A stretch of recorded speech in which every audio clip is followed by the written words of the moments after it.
So if you're on Facebook, Twitter, Instagram, etc., you could be on Reddit for all I care.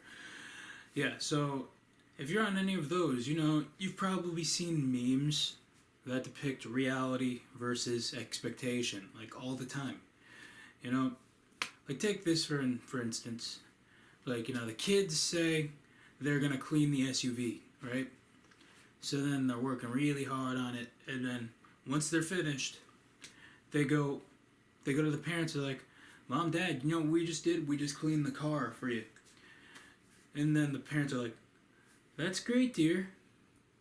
And probably mom's thinking it's like new car smell. The floors are vacuumed, the seats are vacuumed, windows washed.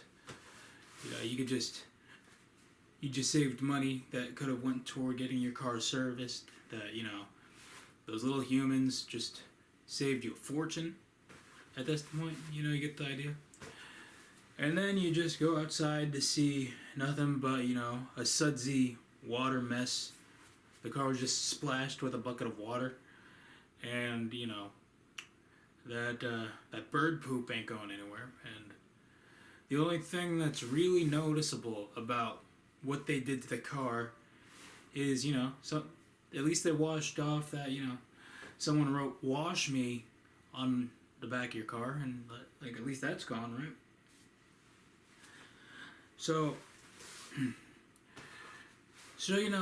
if you think about it, you never really fully exceed expectations, Like, take the soda fountains from fast food places, for instance, You never get the foam you never calculate the foam at the right time. Because, there are times you think the cup's full with ice and the soda, you cap it, you don't think about it for a while, it's in the car. And then when you're at the red light, you look down for a second and you're like, I ordered a large drink. This is a cup for water with soda in it. Don't worry, I don't judge you. We've all done that, little switcheroo. You just don't get caught. Your secret's safe with me.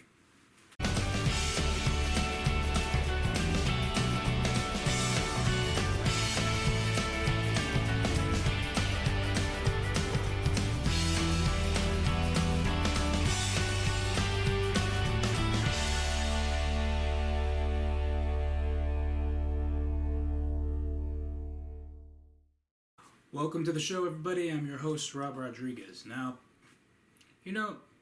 for instance, it's another Friday on a Saturday here at the Rob Rodriguez Show, as you probably could tell, based on the release date here. And I'm just like running around like crazy, catching up on the DVR, like making sure I'm caught up with a lot of stuff. So much so, I'm so far behind, I'm actually surprised my shirt's not on backwards, As you can see, it's actually inside out. So, I know how it is, Sundays especially. There's really nothing on TV, right? Suppose you got reruns of The Office and paid programming for the Instant Pot.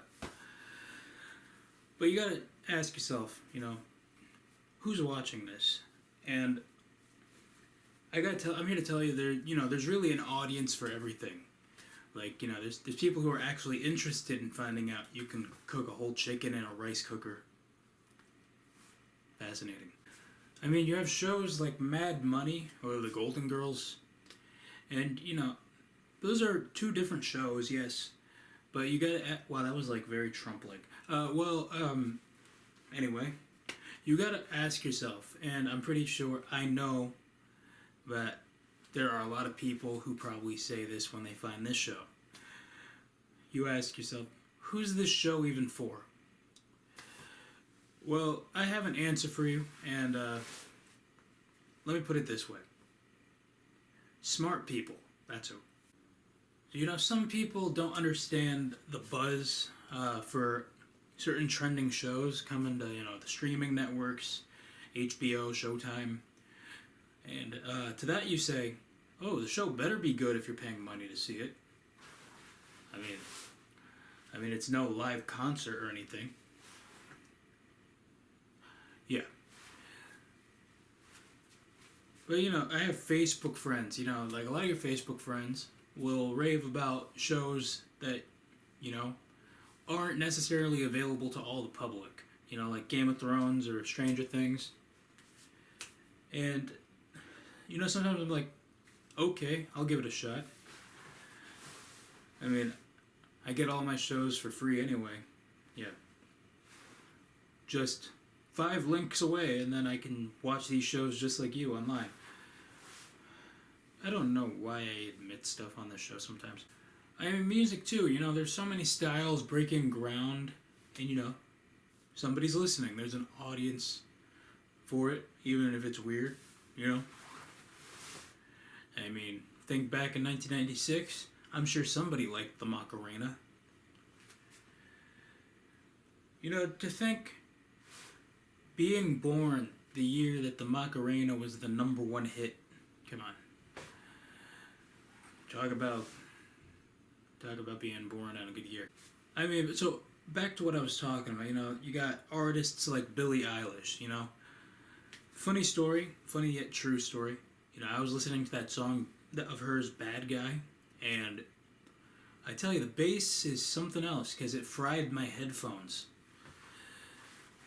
And yes, I am that one person who listens to their music all the way up on full volume wearing their headphones. Oh, and remixes too.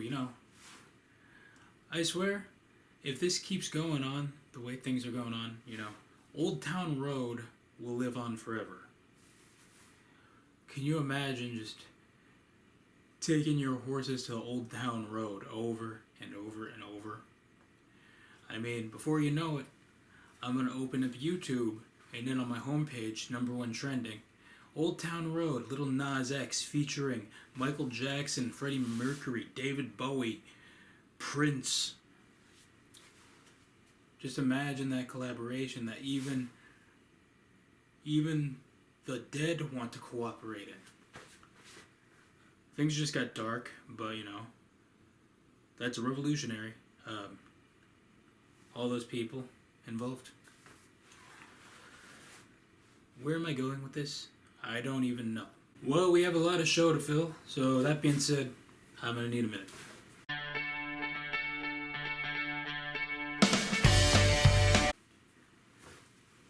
So we've all been through this, You're in a group setting, a group of friends. You want to go to the movie. You want to hang out somewhere. You want to do something, But the thing is, like, usually you decide what you want to do just based on what the majority decides on. But I guess it's how the majority decides on it that really depends, because there's got to be some sort of a voting system. And to be honest, I do not like by a show of hands, because let's say by a show of hands, hypothetically, that the people who are voting have never seen the product, never done what you're talking about. And it's like apples and oranges. They're judging a book by a cover. They're like, I heard that was a good time, but I've personally never seen it or partake in any kind of occasion, so I'm gonna keep my hand down. See, that's where losing votes are born. To be fair, just write your answer on a slip of paper, put it in a hat, shake it up a bit, and then, I feel drawings are more fair, don't you think, ladies and gentlemen? Like, it's definitely more even, if you ask me. More even than whatever's going on this entire broadcast, because it just seems a little too chill for me. It's time for that weekly list known as the possibility list. It's kind of like how when you spill your drink and, just leave it alone, and overnight you're surprised that you got ants.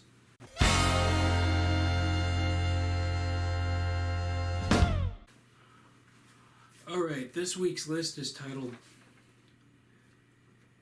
5 Rejected Crossovers. Okay, so throughout movies, TV shows, and music.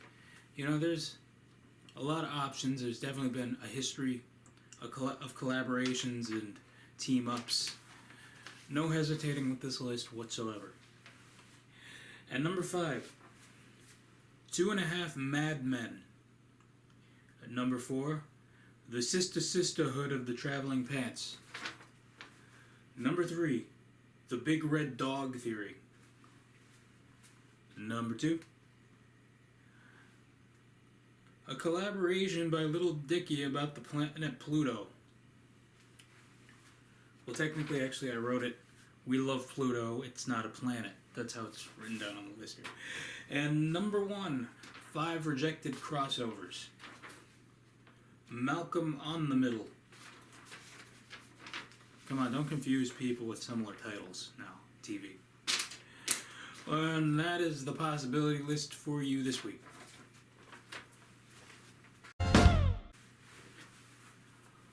Well, that is the show for you this week. You know how to follow me on social media. Until next time, this is David Spade. No, just kidding. This is Rob Rodriguez signing off. Okay.